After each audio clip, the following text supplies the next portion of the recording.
Ils l'ont pas fait. Ils l'ont pas fait parce qu'ils sont responsables de la mort. C'est un assassinat judiciaire, médicalement assisté. Voilà ce que c'est. Et quand il y avait des plaintes des Serbes, on les refusait.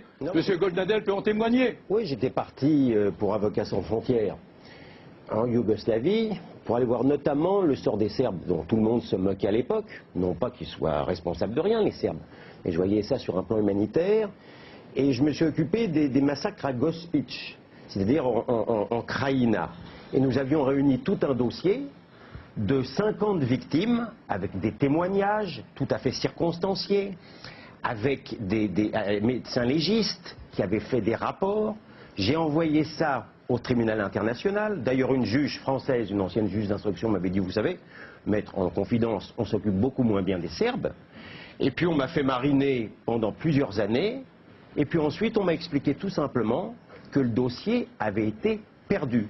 C'est-à-dire que le sort de 50 Serbes en Krajina est passé strictement à la trappe. Alors c'est un témoignage, je n'en tire aucune loi particulière, mais en tous les cas, ça en dit long quand même sur la manière dont ce procès, je dois le reconnaître, a été organisé. Florence Hartmann.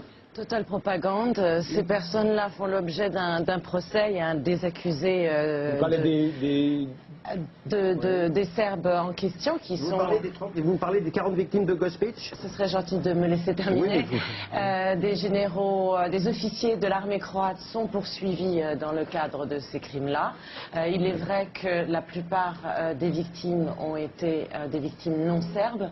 Donc effectivement, il y a plus de victimes non serbes dans les procès que de victimes serbes. Est-ce que dit Maître Vergès sur la volonté du tribunal d'en finir avec Milosevic? La volonté de Milosevic d'en finir avec la vérité, certainement. Donc c'est l'opposé de ce que dit Maître Vergès. Il était soigné pour des problèmes Il n'était pas soigné.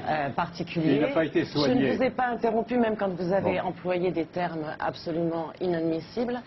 Il avait de la tension, il devait prendre des médicaments. Il s'est trouvé qu'il prenait un médicament qui neutralisait ceux qui devaient l'aider pour sa tension. Donc il a accompagné, non pas peut-être un suicide, je ne sais pas, il voulait absolument sortir du tribunal pour bénéficier de soins médicaux en Russie ou ailleurs, c'est-à-dire ne pas affronter la justice, le verdict des juges, quelle que soit l'issue que les juges auraient donnée à son procès. Ce que l'on reproche toujours au tribunal pénal international, mais à tous les tribunaux internationaux, c'est d'être soit la justice des vainqueurs, soit de toute façon de n'être jamais impartial. C'est d'avoir toujours ces bons et ces méchants. Et c'est forcément les méchants criminels qui payent, mais que s'il y avait des criminels dans le camp des bons, ceux-là ne sont jamais inquiétés. Vous réfutez ces accusations? Oui, je le réfute par rapport à des procès qui ont eu lieu, c'est-à-dire que tous les tribunaux ne le font pas, et c'est peut-être le problème de la justice internationale. C'est vrai qu'elle est trop sélective et que certains y échappent grâce à leur puissance politique, et c'est le problème de la justice internationale qui est exposée aux pressions extérieures. Mais dans le cas du TPI pour l'ex-Yougoslavie, contrairement à celui pour le Rwanda, il y a eu les victimes qui parfois, dans le cadre de leur défense, ont également, même si parce que c'est pas la justesse de la cause qui autorise des crimes. La cause peut être aussi juste qu'on le veut, elle ne peut pas autoriser certains comportements qui sont sanctionnés par la justice, et le camp des victimes, même un général de l'armée bosniaque de Srebrenica a été poursuivi, des Albanais du Kosovo ont été poursuivis pour les crimes. Est-ce que ces procès se sont bien déroulés? Est-ce qu'il y a eu un soutien de la communauté internationale ou non pour avoir accès aux preuves? Ça, c'est une autre question. Mais ces personnes-là ont été effectivement poursuivies. Donc, on ne peut pas avoir un constat aussi catégorique. Les salauds doivent affronter la justice, et je pense qu'on peut pas. C'est indispensable, sinon il y a une vengeance. Stéphane Hessel. Reconnaissons que nous avons fait en matière de droit international des progrès sensationnels. Si, il y a 50 ans, on avait dit un jour, on pourra juger devant un tribunal international un chef d'État criminel, on aurait rigolé. Nous avons réussi au cours de cette deuxième moitié du XXe siècle à faire progresser les droits de l'homme, les droits de l'enfant, les droits de la personne, et qu'il existe des tribunaux, que ce soit difficile, qu'il y ait des erreurs, que probablement Vergès a raison quand il dit qu'il y a des choses déplorables, mais le progrès est là et il faut s'attacher à poursuivre le progrès dans cette voie. Autre exemple de progrès, dans le sens où vous le dites, Stéphane Hessel. Autre procès, je vous donne tout de suite la parole. Le progrès, c'est celui-là.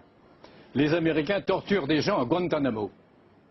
On ferme sa gueule. Les Américains torturent des gens à Abu Ghraib. On ferme sa gueule. Et en Europe, quand les Américains ne veulent pas torturer un type à mort, on l'envoie dans l'Union européenne, patrie des droits de l'homme.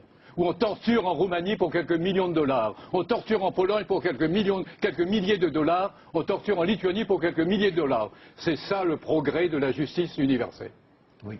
Stéphane Hessel, oui, vous êtes d'accord aussi? C'est effectivement le progrès qui est insatisfaisant et insuffisant, mais il n'existerait même pas s'il n'y avait pas un certain nombre de faux mouvements. Guantanamo, Obama va le supprimer. Nous avons des bonnes raisons de penser que là où le droit est gravement violé, comme c'est par exemple le cas actuellement en Israël, eh bien qu'il y a des possibilités de réagir, c'est ça le progrès du droit. Il faut le considérer comme un programme énorme pour les jeunes générations, quelque chose à quoi s'engager pour faire disparaître les scories qui existent encore dans ce droit, mais non pas pour diminuer sa validité, sa valeur pour les générations qui viennent.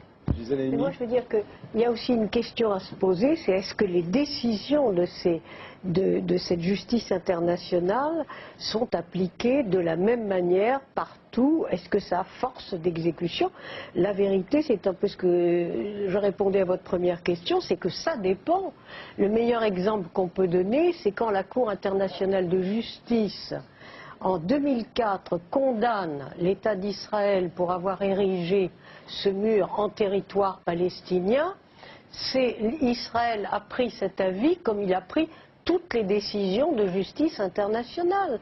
Que l'ONU, à l'Assemblée générale, ait condamné l'occupation, les colonies et le mur, que le Conseil de sécurité, après beaucoup d'années et beaucoup de souffrances du peuple palestinien, est condamné, rien n'a changé. Et là, on prend, je dis, la Cour internationale de justice, on ne peut pas supposer que ce soit partial. Il y a une Cour internationale de justice qui dit que le mur est quelque chose d'illégal. Est-ce qu'on a arrêté sa construction ? Est-ce qu'on l'a détruit? Est-ce qu'on a fait amende honorable? Non, la vérité, c'est qu'Israël est sourd, complètement sourd, à toutes les décisions des organisations internationales. Je dis, mais c'est pas exagéré, je termine.